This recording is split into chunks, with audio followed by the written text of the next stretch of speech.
So maybe because I'm not really like familiar with the US surfing conditions, like when you are growing up in the Bay, San Francisco, for me, why did you move to Oregon? I mean, like, is there just more wind, or what are the reasons? Um, Yeah, totally. So basically, San Francisco is like the largest resident windsurf population in the US. uh-huh. There may be more windsurfers in Hawaii, but they're not living in Hawaii. They're just traveling there. Whereas the US, there's like, 25 different windsurfing, kite surfing locations to go to. Hmm. And a lot of them take a different wind. So, if it's northwest, you go here. If it's southwest, you go there. But it's incredibly consistent. It's definitely, one of the top two places in the US, the San Francisco. Like you can sail a 5.0, it blows over 20 knots every single day from the beginning of March until the end of September, as long as you can drive an hour um, to get to the different places to windsurf. But as I went through high school and got a little older, San Francisco just started to get so crowded. San Francisco just started to get so crowded, and the traffic was so bad that you really couldn't drive that hour to go find the wind. And so all of us boys started going up to Hood River in the summer because the wind was even a notch stronger. There was no traffic and no need to drive. It was cheaper to live up there. We could live in our vans pretty easy. So we all kind of moved up to the gorge, lived in our vans, and survived off McDonald's and other horrible food. Okay, get it. Nice. And then you started surfing on the river, and so basically we know each other by a mutual friend, Frank Bingel, who is a Yeah. windsurf buddy of mine. And so we have, like, how to say, like, we are the little brother of George River, probably. Like, we are surfing on the River Rhine, which is a smaller river. With It is the biggest river in Germany, but it's still smaller. Everything in the US is bigger, at least from our perspective, and you have a better wind statistics, I guess, also. But for people who don't know how to surf on the river, like, maybe describe the conditions a little bit. What is it like? Yeah, the gorge is pretty crazy. I've actually seen a bunch of Frank's videos and photos from the Rhine. I mean, it definitely gets nice and windy there. Yeah. The Columbia River, though, it's basically it's a big gorge. So you got Portland is to the west, and it's always rainy and cold and nasty.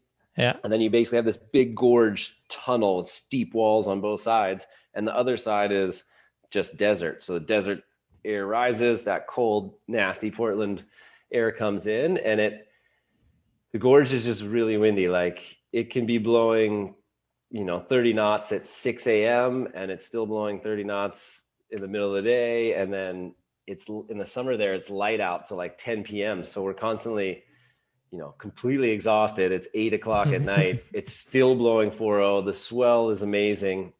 And you have a bunch of different spots on the river. And at the pinch points where it gets narrow, Hmm. there's a lot of dams, but at each of these pinch points, you have that the water accelerates between the narrows of the river and the wind hits it. So we get on good days there's 3-4 meter swell in the river, and it Wow. can get really nice and steep. So you're doing back loops and push loops, and you can carve into a big swell and totally disappear. Your whole windsurf sails disappearing. For winging, it's really great just because you get that you can ride downwind and just have steep, fun swell to carve and rip around. And but yeah, it's amazing for a river that you get 3 meter swell, Hmm. no problem. A lot of days of summer, so it's great for all the big jumps, and the wind just really blows strong. And how do I have to imagine, like, 3 or 4 meters well? Like, is it kind of mellow, or is it like really, when you get washed, it's really like hurting your gear and yourself? No, it's really mellow. It's super Okay. rolly swell. And Yeah. then, you're always looking for that one that's going to peak up, but it's Hmm. never going to like grab your gear and totally take you. Those one times when you're going for that ramp and it actually does break in front of you and you pearl your nose into it and eat it, those are kind of exceptional, but it's Hmm. really it's really nice and safe. And there's no large predators in the water, which is great. You can just fall and relax and swim around. Nice. Although there is really big barges that come. Yeah. So you got these huge barges coming both ways. And sometimes you're having so much fun, you're not paying attention at all. And then you breathe in and you get that smell of diesel. And sometimes it makes, makes your whole heart skip a beat because you're like, oh, I didn't pay attention. You look behind you and there's, wah, a huge barge coming right there. You can lose track of them pretty easy. Or even you'll see them like, a couple kilometers away, and then you're like, oh, whatever, it's really far, and you're just ripping around, and then all of a sudden there's a barge right there. Usually one person gets hit a year, but they tend to just bounce along the side to the end of it.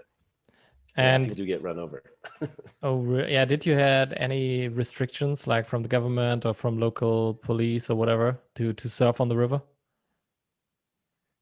No, there's not really restrictions. There's no life jacket rules. It's pretty much wide open. You can't go super close to the dams because you might get sucked over, but there's not really any restrictions about when you can use it or where. And nice. It's a pretty rad, all open place.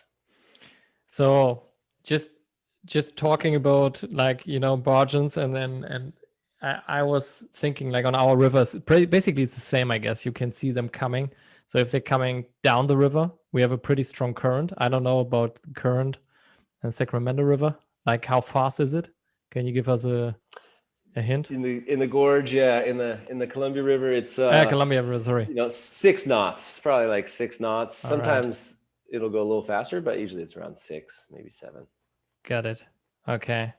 Yeah, that's probably comparable. So if a ship is coming down the river, you actually have to pay attention a lot earlier. If it's coming up, you have way more time. But the scariest thing that can happen, at least on River Rhine, is a ship is, let's say it's going up the river and you're crossing behind it. And then you realize, oh, there's some ship coming down. I didn't see that one. And that's like, uh-oh. And then you're directly in front of it. And yeah, happened to me a couple of times, but as long as you pay attention, normally you're fine. Yeah, normally they're pretty fun. I remember one super funny time I was at the Hatchery, which is our favorite windsurf spot. And it's, it's almost like an amphitheater where you have these rocks going up that everybody sits in overlooking like perfectly flat water on the inside and then big swell. And I'm, just eating granola bar or something. And everybody on the rock's like, oh my gosh, Wyatt just got hit by a barge. And everybody's like yelling that I just got hit by a barge. And I'm standing behind them. I'm like, guys, what are you talking about? And then they turn around, they look at me. And then I go, oh no, it's my dad because he's got my gear.